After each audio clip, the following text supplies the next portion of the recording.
اعوذ باللہ من الشیطان الرجیم بسم اللہ الرحمن الرحیم وبہ نستعین وہو خیر ناصر ومعین الحمد لأہلہ والصلاة والسلام علی اہلہا ولعنۃ اللہ علی اہلہا۔ السلام علیکم ورحمۃ اللہ وبرکاتہ۔ تمام برادران و خاران کو درس قرآن میں خوش آمدید۔ الحمدللہ اللہ تعالیٰ کے فضل و کرم سے ہم سورہ حجرات کی کل ہم نے 12 آیتوں کی تلاوت کر لی تھی اور آج ہم آیت نمبر 13 سے آغاز کریں گے۔ کل کی آیات کے سورہ حجرات جیسا کہ ایک بہت جلیل القدر سورہ ہے اور اس میں اخلاقی حوالے سے بہترین اصول بیان ہوئے ہیں، جیسا کہ کل کی جو آخری آیات تھی کہ جس میں کسی قوم کو کسی دوسری قوم کا مذاق اڑانے سے منع کیا، اور اللہ تعالیٰ یقیناً مسلمانوں کے لیے جس طرح کے رویے کا اللہ نے جس طرح کا اصول خدا نے بیان کیا ہے، جیسا کہ کل بھی عرض کیا تھا کہ اگر ان اصولوں کو مد نظر رکھا جائے اور ان اصولوں کے مطابق انسان زندگی گزارے، اگر معاشروں کے اندر یہ اصول رائج کر دیے جائیں تو ایک ایسا پرسکون معاشرہ وجود میں آئے گا کہ جہاں انسان ایک دوسرے کے لیے امن و سلامتی کا باعث بنیں گے اور ایک دوسرے کے ساتھ بہترین رویوں کے ساتھ ایک خوبصورت معاشرہ وجود میں آئے گا۔ آج آغاز کرتے ہیں آیت نمبر 13 سے۔ آپ میں سے جن کے پاس قرآن مجید موجود ہے وہ کھول لیں گے اور ہمارے ساتھ شامل تلاوت ہو جائیں گے۔ جن کے پاس اپلیکیشن میں قرآن ہے وہ اپلیکیشن قرآن کی کھول لیں، بلاغ القرآن، اور ہمارے ساتھ شامل تلاوت ہو جائیں۔ اعوذ باللہ من الشیطان الرجیم بسم اللہ الرحمن الرحیم۔ يا أيها الناس إنا خلقناكم من ذكر وأنثى وجعلناكم شعوبا وقبائل لتعارفوا إن أكرمكم عند الله أتقاكم إن الله عليم خبير۔ اے لوگو، ہم نے تمہیں ایک مرد اور عورت سے پیدا کیا، پھر تمہیں قومیں اور قبیلے بنا دیا تاکہ تم ایک دوسرے کو پہچانو۔ تم میں سب سے زیادہ معزز اللہ کے نزدیک یقیناً وہی ہے جو تم میں سب سے زیادہ پرہیزگار ہے۔ اللہ یقیناً خوب جاننے والا باخبر ہے۔ انسان کو جو مختلف قوموں اور برادریوں میں تقسیم کیا گیا ہے، یہ تقسیم ایک دوسرے پر فخر جتلانے کے لیے یا بنیادی ضروریات کو مختلف طبقات کی شکل دے کر تقسیم کرنے کے لیے نہیں ہے، بلکہ یہ جو مختلف شعوب میں مختلف قوموں اور قبائل میں تقسیم کیا گیا ہے، یہ فقط پہچان کے لیے ہے، تعارف کے لیے ہے، ایک دوسرے کو پہچانا جا سکے کہ کس قوم سے ہے، کس برادری سے تعلق رکھتا ہے، فقط یہ تعارف کے لیے ہے۔ باقی معیار عزت کسی قوم سے ہونا، کسی نسل سے ہونا، کسی خاص قبیلے سے ہونا، یہ عزت کا معیار اللہ نے قرار نہیں دیا۔ اللہ کے نزدیک، قرآن کے نزدیک، خدا کے دین میں اللہ کے اصول اور اس کے قانون کے مطابق عزت کا جو معیار ہے وہ تقوی ہے، یعنی اللہ کے نزدیک کردار اور اخلاق سے انسان کی قدر و قیمت بنتی ہے۔ رنگ و نسل کی وجہ سے کوئی قدر نہیں، ایسا نہیں ہے کہ کوئی سیاہ ہے تو اس کو اللہ کے ہاں کوئی عزت نہیں ہے، یا اسی طرح کسی کا دنیاوی اعتبار سے، مالی اعتبار سے اگر کم ہے یا غریب شمار ہوتا ہے، فقیروں میں شمار ہوتا ہے، تو اس کا یہ مطلب بالکل نہیں ہے کہ خدا کے ہاں بھی اس کی عزت اور اس کا معیار. یاد رکھیے گا یہ جو کہتے ہیں نا خدا کے ہاں عزت، تو جب اسلامی معاشرہ قائم ہوگا، جب اسلامی حکومت قائم ہوگی، جب معاشرے کے اندر اسلامی اقدار حاکم ہو جائیں گے، تو اس معاشرے کے اندر بھی قبائل اور شعوب فقط تعارف کے لیے ہوں گے. معیار عزت اسلامی معاشرے میں تقوی ہوگا. بس اللہ یقیناً خوب جاننے والا، باخبر ہے. آیت نمبر 14. قالت الاعراب آمنا قل لم تؤمنوا ولكن قولوا اسلمنا ولما يدخل الإيمان في قلوبكم وإن تطيعوا الله ورسوله لا يلدكم من أعمالكم شيئا إن الله غفور رحيم. بدو لوگ کہتے ہیں، یعنی یہ جو اعراب ہیں، بادیہ نشین ہیں، یہ لوگ کہتے ہیں ہم ایمان لائے ہیں. کہہ دیجئے، اللہ اپنے نبی سے کہہ رہا ہے کہ اے میرے نبی آپ کہہ دیجئے تم ایمان نہیں لائے، بلکہ تم یوں کہو کہ ہم اسلام لائے ہیں، اور ایمان تو ابھی تمہارے دلوں میں داخل ہی نہیں ہوا، اور اگر تم اللہ اور اس کے رسول کی اطاعت کرو تو وہ تمہارے اعمال میں سے کچھ کمی نہیں کرے گا. یقیناً اللہ بڑا بخشنے والا، رحم کرنے والا ہے.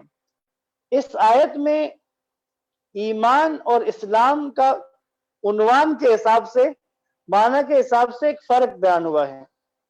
اور ایمان کس کو کہتے ہیں اس کا اگلی آیت میں اس میں تعارف کروایا ہے کہ مومن ہوگا کون، صاحب ایمان ہوگا کون. یعنی جب یہ بادیہ نشین عرب جو ہیں، انہوں نے آ کے جب اسلام قبول کیا، کلمہ پڑھ لیا، اللہ کے نبی کی رسالت کی گواہی دے دی، تو یہ کہتے ہیں کہ ہم تو ایمان لا چکے ہیں. اب کہا جا رہا ہے کہ تم یہ مت کہو کہ ایمان لائے ہو، تم اسلام لائے ہو، تم نے اسلام قبول کر لیا ہے، ایمان ابھی تمہارے دلوں میں داخل نہیں ہوا. اگر تم اللہ اور اس کے رسول کی اطاعت کرو. دیکھیں، پہلا مرحلہ تھا اللہ کی وحدانیت کو قبول کرنا، رسول اللہ کی نبوت کا اقرار کرنا، قیامت کے بارے میں یقین کا اظہار کرنا. یہ ایمان لانا، ایمان مکمل ہو، اسلام مکمل ہو گیا، یعنی تم اب اسلام میں داخل ہو گئے ہو. اب ایمان کے دلوں میں داخل ہونے کے لیے پہلا کام کیا بتایا اسی آیت کے اندر؟ وَإِن تُطِيعُوا اللَّهَ وَرَسُولَهُ، اگر تم اللہ اور اس کے رسول کی اطاعت کرو، لا يلدكم من اعمالكم شيئا، تو وہ تمہارے اعمال سے کچھ کمی نہیں کرے گا. اللہ تمہارے اعمال کم نہیں کرے گا، تمہاری نیکیاں ضائع نہیں جائیں گی اگر تم اللہ اور اس کے رسول کی اطاعت کر لو تو. ان اللہ غفور الرحیم، اللہ بڑا بخشنے والا، رحم کرنے والا ہے. مطلب کیا؟ اب جب کہ اس سے پہلے کہ اگر تم آ جاؤ اس طرف، اللہ اور اس کے رسول کی اطاعت کی طرف آ جاؤ، تو اس سے پیچھے اگر تم سے کوئی خطائیں ہوئی ہیں، تم سے کوئی غلطیاں سرزد ہو گئی ہیں، تو ان کے بارے میں فکر مند مت رہو، کیونکہ اللہ بڑا معاف کرنے والا ہے، رحم کرنے والا ہے. اب اگلی آیت میں، آیت نمبر 15 میں ایمان والوں کی صفات بتائی ہیں. یعنی اگر کوئی دیکھنا چاہے کہ میرے اندر میں اس وقت صاحب ایمان ہوں یا صاحب اسلام ہوں، تو یہ قیامت تک کے لیے معیار اس آیت کے ذریعے سے منتقل ہو رہا ہے. میں اور آپ بھی اگر دیکھنا چاہیں کہ اس وقت ہمارے دلوں میں اسلام ابھی آیا ہے یا ایمان بھی آ چکا ہے، معیار اب اس آیت کی طرف متوجہ رہے. آیت نمبر 15 سورہ حجرات. انما المؤمنون الذين آمنوا بالله ورسوله ثم لم يرتابوا وجاهدوا بأموالهم وأنفسهم في سبيل الله اولئک هم الصادقون. مومن تو بس وہ ہیں جو اللہ اور اس کے رسول پر ایمان لائیں، پھر شک نہ کریں، اور اللہ کی راہ میں اپنے اموال اور اپنی جانوں سے جہاد کریں، یہی لوگ دعوے ایمان میں سچے ہیں. دیکھیں، کہ اگر اسلام قبول کیا ہے تو اب کیا ہے؟ پہلا مرحلہ شک نہ کریں، اللہ اور اس کے رسول پر ایمان لائیں، شک نہ کریں، یعنی پھر شک نہ کریں اس کے اوپر. ایسا نہ ہو کہ ان کے قدم ڈگمگا جائیں، ایسا نہ ہو کہ کوئی مشکل گھڑی آ جائے تو وہ اس راستے کو ترک کر دیں، ایسا نہ ہو کہ اگر بعض اوقات کسی دنیاوی نقصان کا سامنا کرنا پڑے تو اپنے ایمان کا چیپٹر کلوز کر لیں. ایسا نہ ہو کہ گھر میں صاحب ایمان ہو اور مارکیٹ پہنچنے کے بعد جب کوئی اچھا فائدہ نظر آنے لگے تو حکم خدا اور رسول کو بھول جائے. نہیں، لم یرتابوا، وہ پھر شک نہ کرے. وجاہدوا باموالہم وانفسہم فی سبیل اللہ. اگلی صفت کیا ہے؟ اللہ کی راہ میں اپنے مال سے اور اپنی جانوں سے جہاد کریں. جان کا جہاد کیا ہے؟ عملی طور پر خود جا کے کوشش کرنا، اللہ کے راستے میں اپنے آپ کو داخل کرنا، جانا، میدان عمل میں پہنچنا. ضروری نہیں ہے کہ یہ تلوار والا جہاد ہو، اسلحے والا جہاد ہو. این ممکن ہے کہ جیسے اس وقت یہ وبائی مرض پھیلا ہوا ہے تو اس وقت جہاد ہے، ہسپتالوں میں خدمت کرنے والے جہاد کر رہے ہیں، جو اس وقت ڈاکٹر، نرسیں اور جو لوگ اس وقت خدمت کر رہے ہیں وہ جہاد کر رہے ہیں، وہ میدان جہاد میں ہیں، وہ جانی طور پر خدا کی راہ میں جہاد کر رہے ہیں. تو یاد رکھیے گا، جانی جہاد فقط تلوار چلانا، فقط میدان رزم نہیں ہے. ہو سکتا ہے کہ ممبر پر بیٹھ کر بات کرنا جہاد ہو، بالخصوص ایسے موضوعات پر کہ جو عوام جن کو سننا نہیں چاہتی، کہ جو دین کا حقیقی ایسی باتیں ہیں عوام کا ایسا مزاج بن جاتا ہے کہ وہ سننے کے لیے تیار نہیں ہے. انبیاء کے دور میں ایسا ہی تھا. انبیاء جب تشریف لاتے تھے اور آنے کے بعد جب انبیاء آ کر بات کر رہے ہیں اور ان کی بات کو لوگ قبول نہیں کرتے، ہاتھا پتھر مارنا، ان کے اوپر طرح طرح کی اذیتیں دینا، یہ بھی ایک جہاد ہے. زبان کا میدان میں آ کر جہاد کیا. خدمت انسانیت بھی جہاد ہوگا کسی موقع پر. اس طرح بہت سارے اس کی شکلیں بن سکتی ہیں. پھر کہا باموالہم، اپنے مال سے جہاد کریں. اپنے مال میں موجود حقوق کا ادا کرنا، خمس و زکوٰۃ کا ادا کرنا، معاشرے کے پسے ہوئے غریب اور جو لاچار طبقہ ہے، جو معذور طبقہ ہے، جو محروم طبقہ ہے، اس کی مدد کرنا، اس کی کمک کرنا، اپنے اہل و عیال کا، اپنے رشتہ داروں کا، یتیموں مسکینوں کا خیال رکھنا، یہ مالی جہاد ہے اللہ کی راہ میں. اولئک هم الصادقون، جن کے اندر یہ صفات پائی جائیں، اولئک هم الصادقون، یہی سچ بولنے والے ہیں، یہی اپنے ایمان ہونے کے دعوے میں سچے یہی لوگ ہیں. آیت نمبر 16، قل اتعلمون اللہ بدینکم واللہ یعلم ما فی السماوات وما فی الارض واللہ بکل شیء علیم. کہہ دیجئے، کیا تم اللہ کو اپنی دینداری کی اطلاع دینا چاہتے ہو، جبکہ اللہ تو آسمانوں اور زمین میں موجود ہر چیز سے واقف ہے اور اللہ ہر شے کا خوب علم رکھتا ہے. وہ بدو جب آئے تھے اور انہوں نے کہا ہم تو ایمان لا چکے ہیں، پھر جب آیت اتری اور بتایا کہ ایمان کا مفہوم یہ ہے، اس کے باوجود اصرار کرنے لگے نہیں، ہم تو کہ ہم سچے دل سے ایمان لا چکے ہیں. یعنی ہم اپنے دل کے بارے میں، جیسے ہوتا ہے بعض لوگ اپنے دل کے بارے میں گارنٹی دینا شروع کر دیتے. یہاں پر پھر خدا نے کہا کہ کیا تم اللہ کو اپنی دینداری کی اطلاع دینا چاہتے ہو؟ یعنی اللہ کو معلوم نہیں ہے؟ کیا اللہ تمہارے دلوں کا حال نہیں جانتا؟ خدا تو زمین و آسمان میں جو کچھ بھی ہے ہر چیز سے واقف ہے. اللہ تو ہر شے کا خوب علم رکھتا ہے. تو لہٰذا اللہ کو اطلاع دینا، بعض لوگوں کی عادت ہوتی ہے کہ جو راہ خدا میں خرچ کرنے کے لیے بھی ایسا سمجھتے ہیں کہ شاید کہ نام آ جائے تو تب جا کے قبول ہوگا. کوئی عطیہ دے دیا ہے تو اوپر نام لکھوا دیں، اس کے اوپر نام آ جائے تب جا کے ایسا لگتا ہے کہ قبول ہوگا. نام لے کے دعا کرے تب ہی قبول ہوتا ہے. نہ عزیز من، خدا جانتا ہے کہ کس کو کیا چاہیے. بس اللہ کو اطلاع تو نہیں دے رہے، اپنی دینداری کی اطلاع. تو اس آیت میں جو ان بدوؤں سے جو بات ہوئی اور رعایت کی اصول ہے، کیا تم اللہ کو اپنی دینداری کی اطلاع دینا چاہتے ہو، بلکہ اللہ تو آسمانوں اور زمین میں موجود ہر چیز سے واقف ہے اور اللہ ہر شے کا خوب علم رکھتا ہے۔ آیت نمبر 17، یمنون علیک ان اسلموا قل لا تمنوا علی اسلامکم بل اللہ یمن علیکم ان ہداکم للایمان ان کنتم صادقین۔ یہ لوگ آپ پر احسان جتاتے ہیں کہ انہوں نے اسلام قبول کیا ہے۔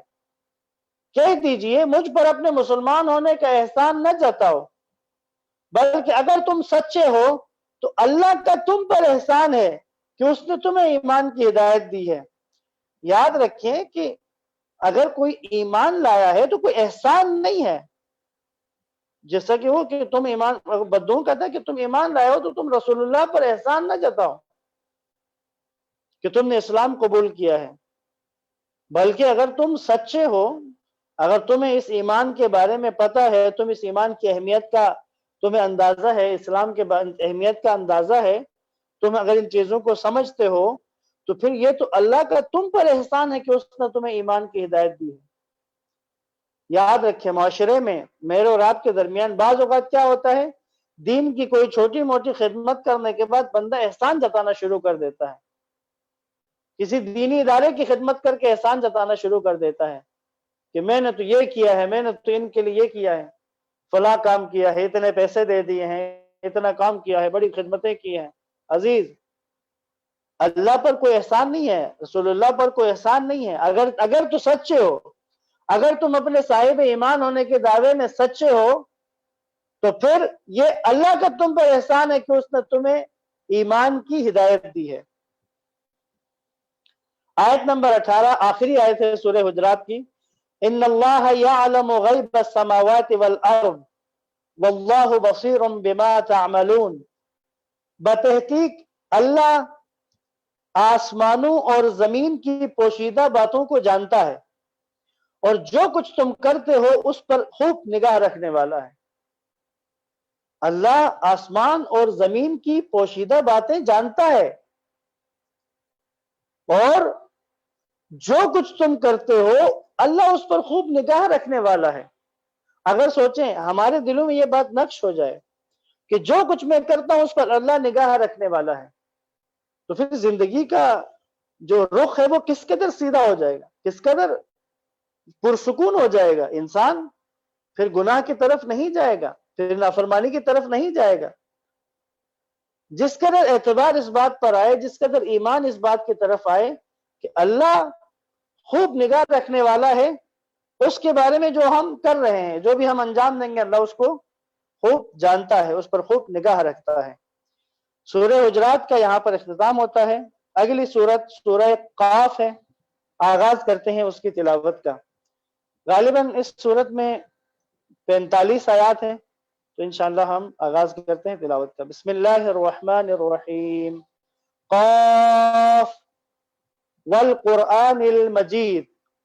قاف قسم ہے شان والے قرآن کی۔ آیت نمبر 2، بل عجبوا ان جاءهم منذر منهم فقال الكافرون هذا شيء عجیب۔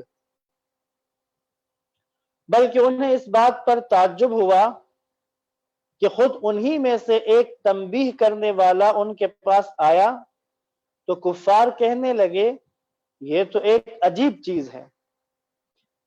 اس سورت کا آغاز بھی حروف مقطعات میں سے ایک حرف سے ہوا ہے، قاف سے۔ جیسا کہ پہلے بھی عرض کے حروف مقطعات جو ہیں وہ یہ قرآن مجید کے وہ الفاظ ہیں، حروف ہیں کہ جو خدا اور اس کے پیغمبر کے درمیان میں راز ہیں۔ راسخون فی العلم، معصومین اور رسول اللہ کے علاوہ اس کے مفہوم کو نہیں جانتا کوئی بھی۔ بس قرآن کی قسم کھائی ہے اس سورت کے آغاز میں، قرآن کی قسم۔ اس سورہ قاف کے بارے میں ایک روایت میں ہے کہ رسول اللہ اس سورت کو بہت زیادہ پسند کرتے تھے اور اکثر جمعے کے نماز میں اس سورت کی تلاوت کرتے تھے۔ اب مشرکین جو تھے، مکہ کے مشرکین، وہ اس بارے میں کہ یہ رسول اللہ کو اللہ کا رسول نہیں مانتے تھے. کیوں؟ ان کے ذہن میں آتا تھا کہ ایک انسان کیسے اللہ کا فرستادہ ہو سکتا ہے، کیسے ہو سکتا ہے کہ ہمارے بیچ کا ایک انسان وہ رسول ہو، وہ اللہ کی طرف سے بھیجا گیا ہو. یہ ان کا اعتراض ہوتا تھا. اگلا اعتراض ان کا کیا؟ آیت نمبر 3. ایک صلوات پڑھیں محمد و آل محمد پر.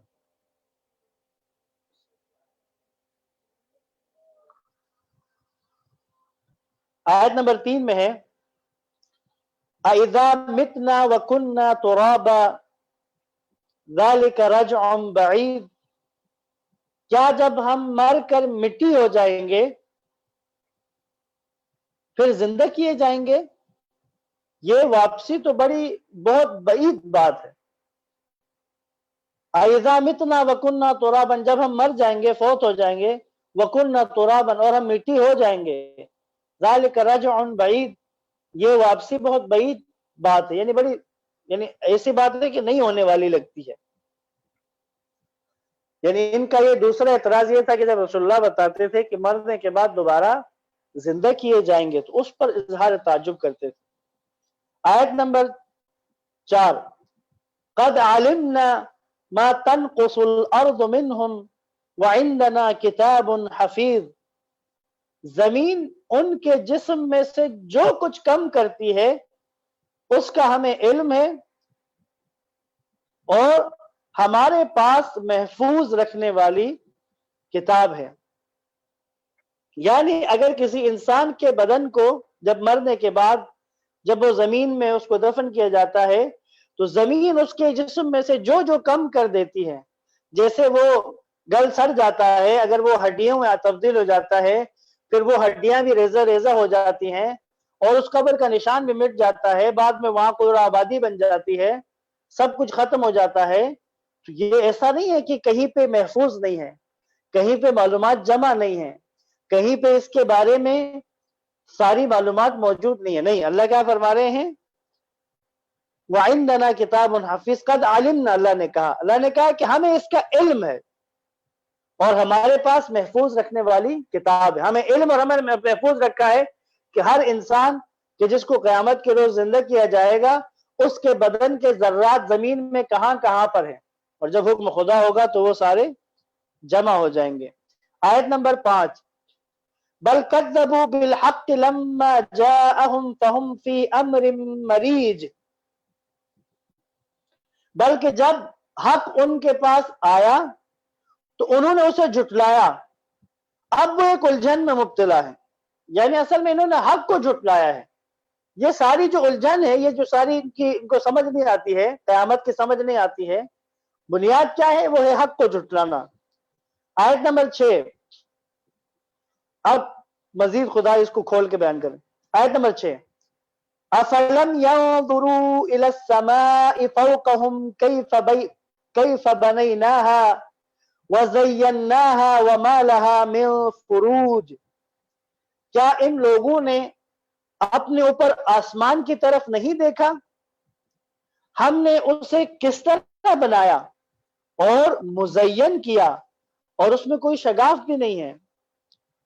آسمان کے بارے میں خدا نے کہا کیا یہ آسمان کی طرف نہیں دیکھتے کہ اللہ نے اس کو کیسے بنایا ہے، پھر اسے کیسے مزین ہے، جو ستاروں کے ذریعے اس کو زینت دی ہے، جو اس کو خوبصورت بنایا ہے ستاروں کے ذریعے سے، جیسے بادلوں کے ذریعے سے آسمان کی خوبصورتی. پھر اللہ کہہ رہے اس میں کوئی شگاف بھی نہیں ہے. یعنی کیا مطلب؟ آسمان کے ساتھ ایک ایسی تہ زمین اور آسمان کے درمیان ہے کہ جو زمین کو محفوظ رکھے ہوئے، جس کو اوزون کی سطح بھی کہا جاتا ہے، کہ جو زمین کو محفوظ رکھے ہوئے ہیں، کہ جو آسمانی کرات وغیرہ، شہاب ثاقب وغیرہ ایسی چیزیں جو زمین کی طرف آئیں وہ اس سطح کی وجہ سے زمین کے لیے نقصان دہ نہیں رہتے ہیں. آیت نمبر 7. وَالْأَرْضَ مَدَدْنَاهَا وَأَلْقَيْنَا فِيهَا رَوَاسِيَ وَأَنبَتْنَا فِيهَا مِنْ كُلِّ زَوْجٍ بَهِيجٍ، اور اس زمین کو ہم نے پھیلایا اور اس میں ہم نے پہاڑ ڈال دیے اور اس میں ہر قسم کے خوشنما جوڑے ہم نے اگائے. یعنی زمین کو پھیلایا، پھر اس میں پہاڑ ڈال دیے، اس میں ہر قسم کے خوشنما جوڑے ہم نے اگائے. یہ بہیج کا جو لفظ استعمال کیا ہے، بہیج نباتات کو کہتے ہیں، یہ جو نباتات ہیں، جوڑے کا لفظ اس لیے استعمال کیا ہے کہ ہر جو جاندار ہے، چاہے وہ نباتات میں سے ہو، حیوانات میں سے ہو، انسان ہو، وہ نر اور مادہ سے، میل فیمیل سے مل کر بنتا ہے۔ تو یہ پودوں اور درختوں کا بھی، جیسے کہ سائنس نے آج اس کو تجربے سے بھی ثابت کر دیا ہے کہ وہ میل فیمیل کے ملاپ سے ہی درخت مزید وجود میں آتے ہیں، خود درختوں کے پھل بھی اسی طرح سے۔ تبصرۃ، آیت نمبر 8 سورہ قاف کی، تبصرۃ و ذکرى لکل عبد منیب، تاکہ اللہ کی طرف رجوع کرنے والے ہر بندے کے لیے بینائی اور نصیحت بن جائے۔ یہ جو خلقت ہے، آسمان ہے، زمین ہے، پہاڑ ہیں، اسی طرح نباتات کے جو جوڑے ہیں، یہ سب کیا ہیں؟ یہ اللہ کی طرف رجوع کرنے والے عبد منیب۔ عبد منیب کیا؟ اگر کوئی خطا ہو جاتی ہے، اگر جانے انجانے میں کچھ غلط کر بیٹھتا ہے، تو پھر ایسا نہیں ہوتا کہ اسی غلطی میں لگا رہتا ہے، گناہ پر اصرار کرتا ہے، نہیں، واپس لوٹ آتا ہے۔ عبد منیب یعنی رجوع کرنے والا، واپس لوٹنے والا۔ ایسا جو بندہ ہے اس کے لیے اس میں بینائی ہے، یعنی وہ اس کی آنکھوں کو روشن کرے گی، راہ حق کو دیکھنے کے لیے اس کی آنکھیں بینا ہو جائیں گی۔ آنکھوں سے مراد وہی دل کی آنکھیں کہ جس کے ذریعے سے ہدایت کو انسان دیکھ سکتا ہے، اور نصیحت کا یہ یعنی نصیحت بن جائے، ذریعہ نصیحت کا ذریعہ بن جائے گا۔ یعنی یہ جو سب کچھ اللہ نے بنایا تاکہ اللہ کی طرف رجوع کرنے والے ہر بندے کے لیے بینائی اور نصیحت کا ذریعہ بن جائے۔ آیت نمبر 9، وَنَزَّلْنَا مِنَ السَّمَاءِ مَاءً مُبَارَكًا فَأَنبَتْنَا بِهِ جَنَّاتٍ وَحَبَّ الْحَصِيدِ، اور ہم نے آسمان سے بابرکت پانی نازل کیا جس سے ہم نے باغات اور کاٹے جانے والے دانے اگائے۔ یعنی پانی کے ذریعے حیات، یہ ہریالی، سبزہ، فصلیں جو انسان کھاتا ہے، پھل جو انسان کھاتا ہے، لکڑی جو انسان استعمال کرتا ہے، غرض کی بہت ساری چیزیں زمین سے اگنے والی، وہ سارا اگنے کا جو پروسیس ہے اس کے اندر ایک مین عنصر، ایک مین اس کا جو ذریعہ اور حصہ ہے وہ پانی ہے۔ پانی کے ذریعے ہی وہ آباد ہوتی ہے، حیات آتی ہے اس کے اندر۔ بس اللہ کے ہم نے آسمان سے پانی نازل کیا، بابرکت پانی نازل کیا۔ بابرکت سے مراد وہیں جس اس کو زوال نہ ہو، نہ ختم ہونے والا، نازل کیا جس نے ہم نے باغات اور کاٹے جانے والے دانے اگائے۔ وَالنَّخْلَ بَاسِقَاتٍ لَهَا طَلْعٌ نَضِيدٌ، طَلْعٌ نَضِيدٌ، اور کھجور کے بلند و بالا درخت پیدا کیے جنہیں تہ بتہ خوشے لگے ہوتے ہیں۔ پھر یعنی کاٹے دانے فصلیں جو گندم ہے، جو اناج ہے، ان کے علاوہ آیت نمبر 10 میں کہا کہ کھجور کے بلند و بالا درخت پیدا کی جن میں تہ بتہ خوشے لگے ہوئے ہیں۔ کھجور کا جب یہ وہ چھلکے سے جب تک باہر نہیں آتا تو اس کا گچھا جو ہے وہ آپس میں جڑا ہوا ہوتا ہے، طلع نضید، یعنی ایسا گچھا کہ جو ایک دوسرے کے ساتھ جڑے ہوئے، یعنی کثرت اور بہت زیادہ پھل جو لگتا ہے، تو پس تہ بتہ خوشے لگے ہوتے ہیں۔ آیت نمبر 11، رزقا للعباد واحیینا به بلدۃ میتا کذالک الخروج، یہ بندوں کی روزی کے لیے ہے۔ یہ سب کچھ، یہ جو کھانے پینے کا، غذاؤں کا ذکر ہوا، یہ سب بندوں کے لیے روزی ہے، اور ہم نے اسی سے مردہ زمین کو زندہ کیا، یعنی اسی جو پانی کو نازل کیا آسمان سے، اسی پانی سے ہم نے مردہ زمین کو زندہ کیا۔ کذالک الخروج، یہ جو شروع میں کہا تھا کہ کیسے مردہ زندہ ہوں گے، تو یہ ساری مثالوں کے بعد پھر دوبارہ اللہ کہہ رہے کذالک الخروج، جس طرح ہم مردہ زمین کو زندہ کرتے ہیں اس پانی کے ذریعے سے، اسی طرح مردوں کا قبروں سے نکلنا بھی اسی طرح ہوگا۔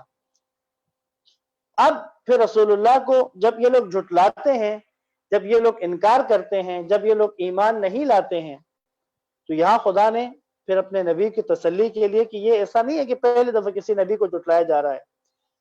آیت نمبر 12، کذبت قبلہم قوم نوح واصحاب الرس وثمود، ان سے پہلے نوح کی قوم اور اصحاب الرس اور سمود نے تکذیب کی۔ قوم نوح، حضرت نوح علیہ السلام کی قوم، اصحاب الرس کے بارے میں کہا جاتا ہے کہ یہ یمامہ والی سائٹ پہ، بعض روایات کے مطابق، بعض تفاسیر میں اس کے بارے میں کہا جاتا ہے کہ یہ یمامہ کی طرف، جو نجد کا علاقہ ہے حجاز کا، اس طرف کی ایک قوم تھی کہ جس میں نبی آیا تھا، کہ جس نبی کو انہوں نے قتل کر دیا تھا، کنویں میں ڈال دیا تھا۔ اسی طرح سمود نے تکذیب کی۔ سمود حضرت صالح علیہ السلام کی قوم تھی، جنہوں نے اس اونٹنی کے پاؤں کاٹ دیے تھے۔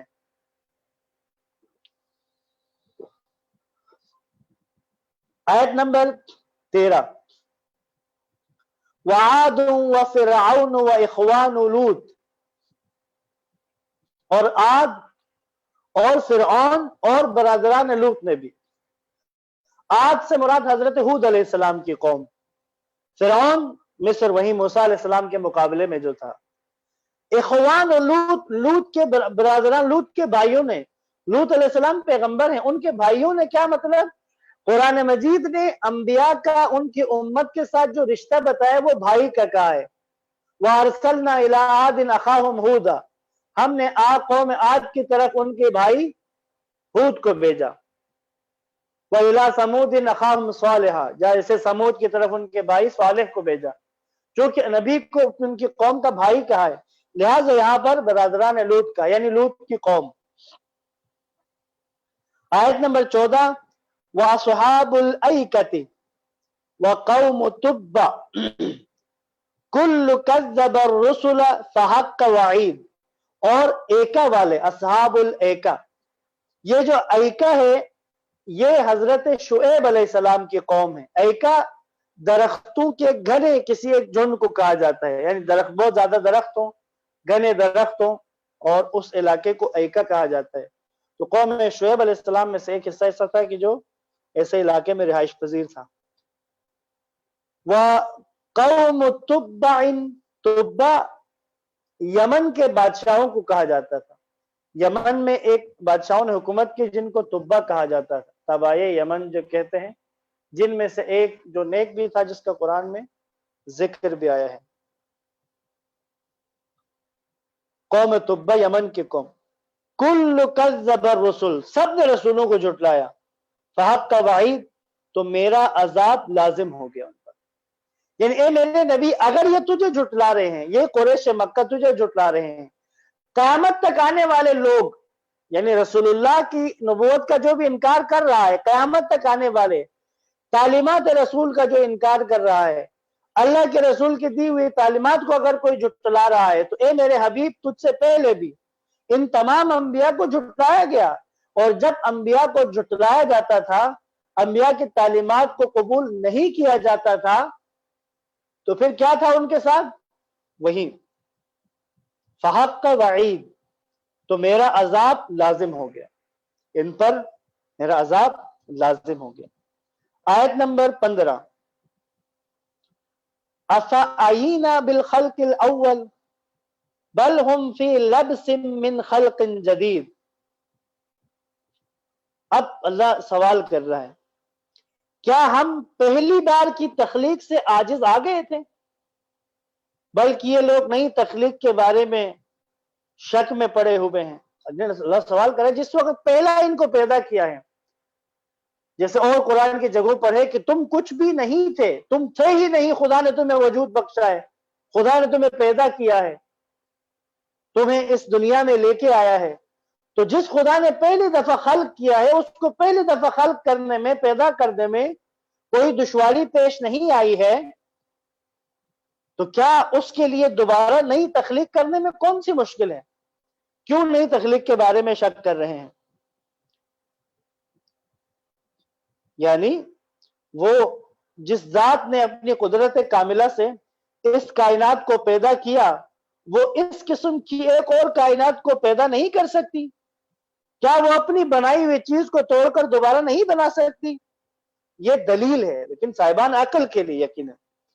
آیت نمبر 16، وَلَقَدْ خَلَقْنَا الْإِنسَانَ وَلَقَدْ خَلَقْنَا الْإِنسَانَ وَنَعْلَمُ مَا تُوَسْوِسُ بِهِ نَفْسُهُ وَنَحْنُ أَقْرَبُ إِلَيْهِ مِنْ حَبْلِ الْوَرِيدِ، اور بتحقیق ہم نے انسان کو پیدا کیا ہے اور ہم ان وسوسوں کو جانتے ہیں جو اس کے نفس کے اندر اٹھتے ہیں کہ ہم رگ گردن سے بھی زیادہ اس کے قریب ہیں۔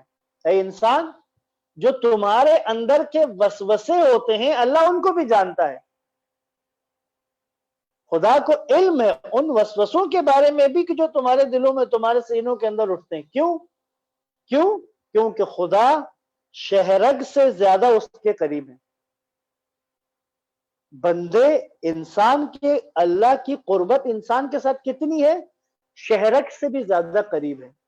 یعنی یہ بہت زیادہ نزدیکی کا معنی ہے۔ ایسا نہیں کہ کوئی جگہ بتا رہے ہیں کہ یہاں اندر جو شہرگ ہے اس کے اندر والی جگہ پہ، یہ اصل میں نزدیکی، قریب ہونے کا معنی ہے۔ اور اگلی آیت، آیت نمبر 17، اذ یتلقى المتلقیان عن الیمین وعن الشمال قعید، انہیں وہ وقت یاد دلائیں جس وقت اعمال کو وصول کرنے والے دو فرشتے اس کی دائیں اور بائیں طرف بیٹھے وصول کرتے رہتے ہیں۔ یہاں پر جو کہا کہ یتلقى کو جو لفظ استعمال کیا ہے، وصول کرنا، اخذ کرنا، دو فرشتے جو انسان کے دائیں اور بائیں جانب ہوتے ہیں، جو اس سے صادر ہونے والے تمام اعمال اور حرکات کو ضبط و ضبط کرتے ہیں، اس کو لکھ لیتے ہیں، محفوظ کر لیتے ہیں، اور ان کے پیچھے خود خدا کا جو احاطہ علمی ہے وہ ظاہر ہے اس کے پیچھے ہے، وہاں محفوظ ہو رہی ہے۔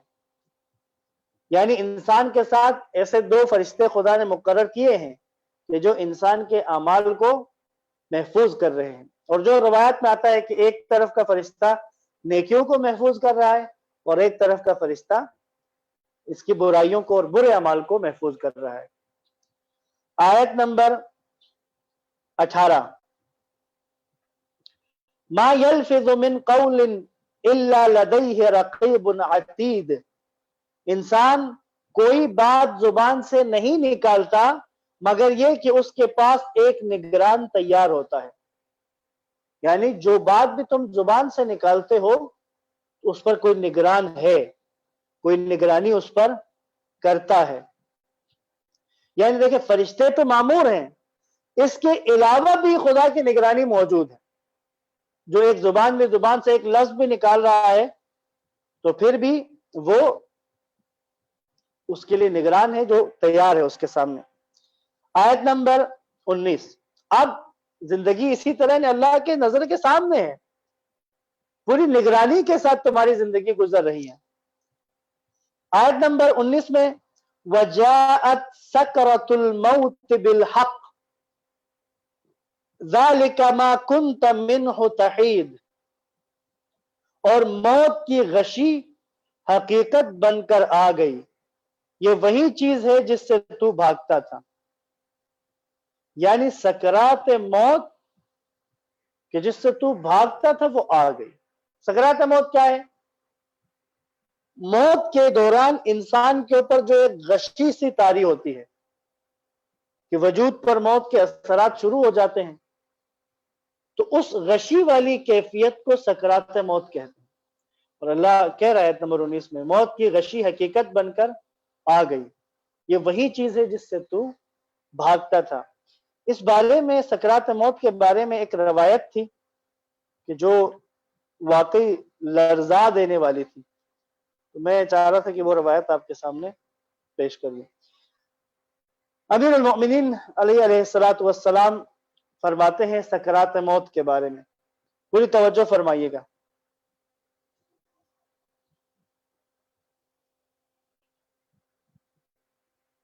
سکرات موت اپنے پاس کی ہر چیز کو کھو دینے کی حسرت کے ساتھ ان پر ہجوم کرتی ہے۔ یعنی پہلا حملہ سکرات موت کا کیا ہے؟ اپنے پاس موجود ہر چیز کو کھو دینے کی حسرت۔ ذرا حسرت انسان تو تصور کرے، گھر بار، بیوی بچے، دوست احباب رشتہ دار، اب ان سب کو کھو رہا ہے، اب ان سب کے ساتھ تعلق ختم ہونے والا ہے، اس کی حسرت پہلی ہجوم کرتی. انسان ایک دفعہ حسرت میں آ جاتا ہے یعنی کیا ختم ہو گیا, یعنی وہ زندگی کی جس کے لیے دوڑ دھوپ کر رہا تھا, وہ زندگی کی جس کے لیے سب کچھ بھول کے صبح و شام لگا ہوا تھا, کیا وہ ختم ہونے والی ہے؟ وہ اولاد کی جس کے لیے در بدر تھا میں, اب کیا ختم ہونے والا سلسلہ؟ اس کی حسرت ایک دفعہ ہجوم کرتی ہے. اب کیا ہوتا ہے, ان کے بدن کے اعضاء سست ہو جاتے ہیں. بدن کا جو وجود ہے جسمانی طور پر اعضاء انسان کے سست ہونا شروع ہو جاتے ہیں. ان کے چہروں کا رنگ اڑ جاتا ہے, چہرے کا رنگ تبدیل ہو جاتا ہے. آہستہ آہستہ موت ان میں نفوذ کرنے لگتی ہے. انسان کے وجود پر موت طاری ہونا شروع ہو جاتی ہے. اگر عزیزان محترم جس طرح امیر المومنین بیان کر رہے ہیں, اگر تھوڑا سا ہم تصور کریں, میں لرز گیا تھا جب میں اس روایت کو میں نے پڑھا, یعنی خدا ان سے تھوڑا تصور کریں تو وہ کیفیت کیسی کیفیت ہوگی, بلا کی کیفیت. ان کے اور ان کی زبان کے درمیان جدائی ڈال دیتی ہے. یعنی زبان موجود ہے لیکن اب بول نہیں پاتا, خود ہے یعنی روحانی طور پر موجود ہے ابھی تک, حالانکہ وہ اپنے گھر والوں کے درمیان ہے, اپنی آنکھ سے دیکھ رہا ہوتا ہے, اپنے کان سے سن رہا ہوتا ہے, اس کی عقل و ہوش صحیح و سالم ہوتے ہیں, لیکن وہ بات نہیں کر سکتا. یعنی موت طاری ہو رہی ہے, بدن کا رنگ تبدیل ہو رہا ہے, اور ہر چیز کے کھو دینے کی حسرت بھی ہے. زبان پر اثر ہو چکا ہے, اب زبان بات نہیں کر پا رہا, دیکھ رہا ہے, سن رہا ہے, سمجھ بھی رہا ہے, عقل میں بھی موجود ہے, لیکن بات نہیں کر سکتا, کہہ بھی نہیں سکتا, توبہ بھی نہیں کر سکتا, کچھ کہہ نہیں سکتا. اس حالت میں, اب اس حالت میں بندے کی کیفیت کیا ہوتی ہے تصور کریں. اس حالت میں وہ سوچتا ہے کہ اس نے اپنی عمر کس راستے میں فنا کی اور اپنا زمانہ کس راستے میں ختم کیا. اس دولت و ثروت کی یاد اسے ستاتی ہے جس کے جمع کرنے میں اس نے چشم پوشی سے کام لیا, اور حلال و حرام اور مشکوک و مشتبہ اکٹھا کرتا رہا, اور اس کے جمع کرنے کے نتائج اور ذمہ داری اپنے کندھے پر لے گا. یعنی یہ جو مال کمایا اس میں حلال و حرام کا لحاظ نہیں کیا, مشتبہ مال کا لحاظ نہیں کیا, جمع کرتا رہا اور اس کی ذمہ داری اپنے کندھے پر لے لی. حالانکہ ان سے جدائی اور فراق کا وقت آ پہنچا ہے, اس مال سے کہ جس کے لیے سب کچھ ساری زندگی خجل خوار ہوتا رہا ہے, اب اس سے جدا ہونے کا وقت آ گیا ہے, اور وہ مال پسماندگان کے ہاتھوں میں چلا جائے گا. اب وہ اس اولاد اور بعد میں رہنے والوں کے ہاتھ میں چلا جائے گا, اس کے کسی کام نہیں آنے والا. وہ تو اس سے متنعم ہوں گے, ان کو تو بڑی نعمت ملے گی, ان کو تو بینک بیلنس ملے گا, ان کو تو بنی بنائی جائیداد مل جائے گی اور وہ فائدہ اٹھائیں گے, لیکن اس کا حساب و کتاب اور اس کے لیے جواب دہی اس کے ذمہ ہوگی. یعنی ذرا غور کرے عزیزان محترم, میں ریکویسٹ کروں گا آپ سب سے, میری درخواست ہے, ہر اس سے کہ جس کو اس بات کی, یہ جو سن رہے ہیں ہم امیر المومنین کا جو فرمان اس آیت کے ضمن میں کہ سکرات موت کے وقت حالت کیا ہو رہی ہے, عزیز جس مال کو جمع کیا ہے, جو بینک بیلنس بنا لیا ہے, جو مال و ثروت جائیداد جمع کی ہے, جب موت کا یہ مرحلہ آنا ہے تو اس وقت یہ احساس ہونا ہے یہ جو سب کچھ میں نے جمع کیا, حلال و حرام کی پابندی بھی نہیں کی, اب میں اس سے جدا ہو رہا ہوں, اور یہ میرے بعد پسماندگان کے کام آئے گا. ان کے لیے تو نعمت ہوگی, ان کو تو بنا بنائے گودام, دکان, بینک بیلنس, گاڑی سب کچھ مل جائے گا, لیکن اس نے جواب دینا آگے جا کے، عزیز اگر ابھی بیدار ہو جاؤ، اگر ابھی سمجھ میں آ جائے، اگر ابھی اصلاح کر لے، تو پھر وہ موت کا مرحلہ جس طرح کی سختی ہے وہ سختی آسان ہو جائے گی، پھر مطمئن روح کے ساتھ خدا کے سامنے حاضر ہو جائے گا۔ ایک اور جگہ پر اسی سکرات موت کے بارے میں اب مجھے اور آپ سے ایک مخاطب ہو کر، یقیناً میرے مومنین نے، یقیناً دنیا انسانیت کے عظیم معلم مولا متقیان علی ابن ابی طالب علیہ السلام فرماتے ہیں، اگر وہی چیز جس کا تمہارے مردوں نے مشاہدہ کیا ہے تم بھی دیکھ لیتے تو گھبرا جاتے اور ڈر جاتے، حق کی باتوں کو سنتے اور اطاعت کرتے، لیکن انہوں نے جو کچھ دیکھا ہے وہ تم سے چھپا ہوا ہے، اور عنقریب پردے ہٹ جائیں گے اور تم بھی اس کا مشاہدہ کرو گے۔ لیکن افسوس کا مقام کیا ہے، اس وقت صرف مشاہدہ ہی کر سکتا ہے، اب کار عمل کا وقت گزر چکا ہے، اب عمل کا وقت ختم، اب عمل کا دروازہ بند، اب اگلے مرحلے کی طرف منتقل ہونے کا وقت ہے۔ عزیز اے میرے بھائیوں اور بہنوں، برادران و خواہران، اگر توجہ کریں، اور وجاءت سکرۃ الموت بالحق، برحق ہے موت کا سکرات، سکرات موت برحق، حقیقت بن کر سامنے آ جائے گی، آنے والی ہے، اگر اس سے پہلے اصلاح کر لیں، اس سے پہلے اگر توبہ کی جائے تو پھر انسان لوٹ آئے اپنے پروردگار کی طرف۔ بالخصوص جو مال کمایا ہے، جس کو جمع کیا ہے، اور اپنے لیے اپنے تئیں ہم نے جیسے اپنے لیے ایک محفوظ زندگی کا بندوبست کر لیا ہے، موت کا کیا پتا ہے۔ لہذا جو بزرگ میری بات سنیں، اگر آپ ابھی بھی صاحب اختیار ہیں تو اپنے واجبات کو ادا کریں۔ اگر آپ کے مال، آپ کے جائیداد، آپ کی یہ دولت اگر آپ کی قبر سنوارنے کا کام نہیں آئے گی، اگر آپ کی عاقبت بخیر ہونے کے لیے کام نہیں آئے گی، تو یاد رکھیں آج کی جو نسل بن چکی ہے، آج جس طرح کا معاشرہ بن چکا ہے، اکثریت ایسا ہے کہ ادھر ماں باپ انتقال کر جائیں اور ادھر اولاد ان کی بنائی ہوئی دولت پر عیش کریں گے، نہ ان ماں باپ کی واجبات اگر رہ گئے ہوں، خمس رہ گیا تھا، اس کی ادائیگی کی کوشش کریں گے، نہ زکوٰۃ کی ادائیگی کی کوشش کریں گے، نہ نماز روزے اگر رہ گئے ہیں تو ان کو بھی پڑھانے کی کوشش کریں گے، نہیں کرتے عزیز۔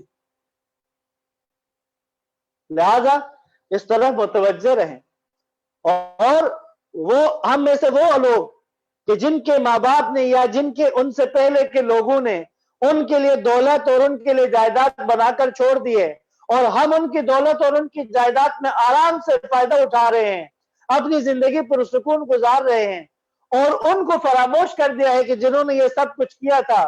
تو میرے عزیزوں، متوجہ ہونے کی ضرورت ہے، توجہ دینے کی ضرورت ہے، اور اگر ان کی واجبات، اگر ان کا کوئی قرض، اگر ان کے اوپر کوئی حق تھا تو اس کو ادا کریں، تاکہ اگلے اس عالم کا، عالم برزخ کا، اگلے اس مرحلے کا جو ان کے اوپر وہ مرحلہ آ چکا ہے وہ ان کے لیے آسان ہو جائے، وہاں جس عذاب میں گرفتار ہیں اس سے چھٹ جائے۔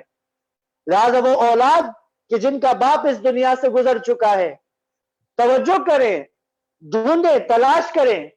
ایسا تو نہیں تھا کہ میرے باپ کے اوپر کسی کا حق تھا، کسی کا قرض تھا، خمس واجب تھا، زکوٰۃ رہتی تھی، نمازیں کوئی رہتی تھی، روزے کوئی رہتے تھے، کسی کی دل آزاری کی تھی، کسی کو ناراض چھوڑ کر گئے تھے، کسی پر ظلم کر بیٹھے تھے، کسی پر زیادتی کر بیٹھے تھے۔ تحقیق کریں، جستجو کریں، اور اگر ایسی چیزیں سامنے آ جائیں تو آغاز کریں اپنے ان والدین کا، اپنے باپ کا، اپنے والدین کے ان حقوق کو، ان واجبات کو جو ان کے رہ گئے ہیں ان کو ادا کریں۔ اگر آپ ایسا کریں گے تو پھر آپ کی اولاد بھی آپ کے ساتھ اسی روش پر چلے گی کہ خدا نخواستہ اگر آپ کے واجبات رہ جائیں، اگر آپ کے اوپر کوئی چیز رہ جائے، کوئی حق، کوئی قرض، کوئی چیز رہ جائے، اگر آپ نے اپنے پرخوں کی، اپنے بزرگوں کی، اپنے والدین کے ان چیزوں کو ادا کیا ہے، اس کا لحاظ کیا ہے، تو پھر آپ کی اولاد آپ کے بارے میں بھی، آپ کے ساتھ بھی یہی سلوک کرے گی. لہذا وجاءت آیت نمبر 19 سورہ قاف کی وجاءت سکرۃ الموت بالحق ذلک ما کنت منہ تحید، اور موت کی غشی حقیقت بن کر آ گئی، یہ وہی چیز ہے جس سے تو بھاگتا تھا. بس عزیزان محترم، اس سے پہلے ہم اپنی اصلاح کر لیں، اور جو اپنی اصلاح کر لے، جو توبہ کرے، جو لوٹ آئے، پچھلے گناہوں کی اگر تلافی ہونے والی ہے تلافی کر لے، حقوق ادا ہونے والے ہیں ادا کر دے، واجبات جن کو قضا کرنا ہے ادا کرنا ہے وہ ادا کرے، اور دوبارہ نافرمانی کی طرف رخ نہ کرے، تو پھر اور یسلم و تسلیم والی کیفیت میں آ جائے، تو پھر اس کی زندگی پرسکون حسین گزرے گی. اس دنیا میں بھی اس کے لیے خدا کی رضا، اور آخرت اور سکرات موت بھی اس کے لیے آسان ہوں گے انشاءاللہ. یہاں پر اختتام کرتے ہیں انشاءاللہ. ہم آیت نمبر 20 سے کل درس کا آغاز کریں گے. جی دعا کرتے ہیں انشاءاللہ تمام برادران و خواہران جو درس میں ہمارے ساتھ شامل تھے، سب کی دعاؤں کی قبولیت کے لیے، جنہوں نے ہم سے دعا کے لیے کہا ہے ان کی دعاؤں کی قبولیت کے لیے، مریضوں کی شفایابی کے لیے، بے گناہ اسیروں کی رہائی کے لیے، مقروضوں کے قرض کی ادائیگی کے لیے، مشکلات کی آسانی کے لیے، گناہوں کی مغفرت کے لیے، عاقبت بخیر ہونے کے لیے، اور سکرات موت کی آسانی کے لیے، اور اس آسانی کو اپنے لیے فراہم کرنے کے اسباب کی طرف جستجو کرنے کے لیے، اس موجودہ وبا کی وجہ سے جو لوگ اس میں متاثر ہوئے ان کی شفایابی کے لیے، اور اس کی وجہ سے جو لوگ مشکلات میں ہیں ان کی آسانی کے لیے، امام زمان کے ظہور میں تاجیل کے لیے، رہبر معظم آیت اللہ سیستانی اور دیگر مراجع کی صحت و سلامتی عمر درازی کے لیے، اور تمام عالم اسلام کی فلاح و بہبود کے لیے، ان کی کامیابی کے لیے، بالخصوص جو مسلمان برسر پیکار ہیں ان کی فتح و کامرانی، ان کی مدد و نصرت کے لیے 5 مرتبہ مجدہ کی تلاوت کر کے دعا کریں گے. اللہم صل علی محمد وآل محمد وعجل فرجہم. بسم اللہ الرحمن الرحیم. أَمَّن يُجِيبُ الْمُضْطَرَّ إِذَا دَعَاهُ وَيَكْشِفُ السُّوءَ أَمَّن يُجِيبُ الْمُضْطَرَّ إِذَا دَعَاهُ وَيَكْشِفُ السُّوءَ أَمَّن يُجِيبُ الْمُضْطَرَّ إِذَا دَعَاهُ وَيَكْشِفُ السُّوءَ أَمَّن يُجِيبُ الْمُضْطَرَّ إِذَا دَعَاهُ وَيَكْشِفُ السُّوءَ أَمَّن يُجِيبُ الْمُضْطَرَّ إِذَا دَعَاهُ وَيَكْشِفُ السُّوءَ یا کاشف الکرب والسوء والبلاء اکشف کروبنا وکروب جمیع المؤمنین واقض حوائجنا وحوائج المحتاجین والسائلین واشف مرضانا ومرض المسلمین بحق محمد وآلہ الطیبین الطاہرین. اللہم صل علی محمد وآل محمد وعجل فرجہم. والسلام علیکم ورحمۃ اللہ وبرکاتہ.